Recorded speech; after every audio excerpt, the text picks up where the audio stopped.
Hello mga queens! Welcome to another episode of How Can I Work Quilt 108.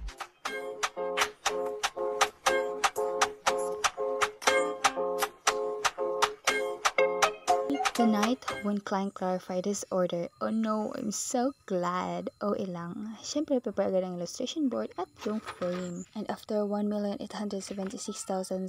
minutes, well done. And 5 hours kayong ginawa mga queens. Kala nyo lang ha. Ating gabi na ako natapos dyan mga queens, kaya hindi ako nakapag-video ng buong detalye kung paano ko siya ginawa. Dahil antok na ako, inilagay ko na lang yung photo dito para bukas, flower na lang ilalagay ko. Sinisuguro ko talaga mga queens na nasa center siya, measure left, right, below, above, before gluing para iwas palpak, hagot na raba. Anyway, kinaumagahan nagprepare agad ako ng mga paper strip, yellow, red, and color queen. And we need a circle sizer and the electric slotted tool. Ginagamit natin ito mga queens para pantay-pantay lahat ng mga sizes ng mga leaves or flower petals na gagawin mo at para mapadali na rin yung mga work mo, yun lang. Alam niyo mga queens, isi-share ko sa inyo, nung beginner pa lang ako, strip yung ginagawa kong circle sizer para lang mapantay-pantay lahat yung mga flowers na gagawin ko until I buy this tool. Okay, cut the story, let's come back here. Dahil nag-request ang ating client na 3D yung flower niya,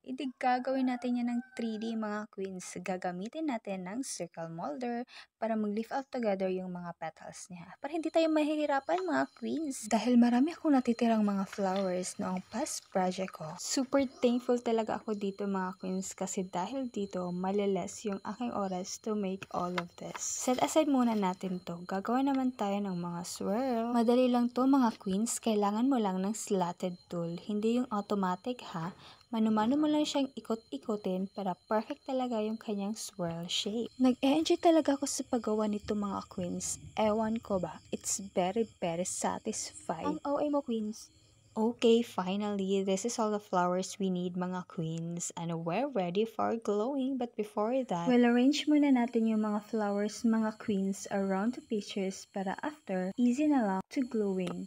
Nalilito nga ako dyan mga queens kung paano ko siya i-arrange beautifully. Lalong-lalo na pag marami kang bulaklak na nagawa, ang hirap queens. Pero better na lang ganito kaysa kulang. At dahil naidikit ko na yung mga main flowers, sinunod ko naman yung mga swirl para madali na lang. At nagdagdag na lang ako ng mga small flowers para yun naman siya maliliit. At mayroong mga mini, parang ganun, para pang bouquet, just like that. Yes, finally mga queens natapos rin. And this piece worked 9 hours randomly. Asaka.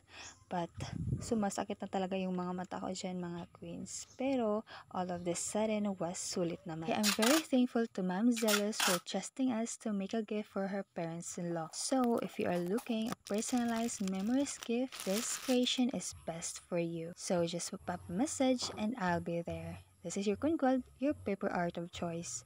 Bye!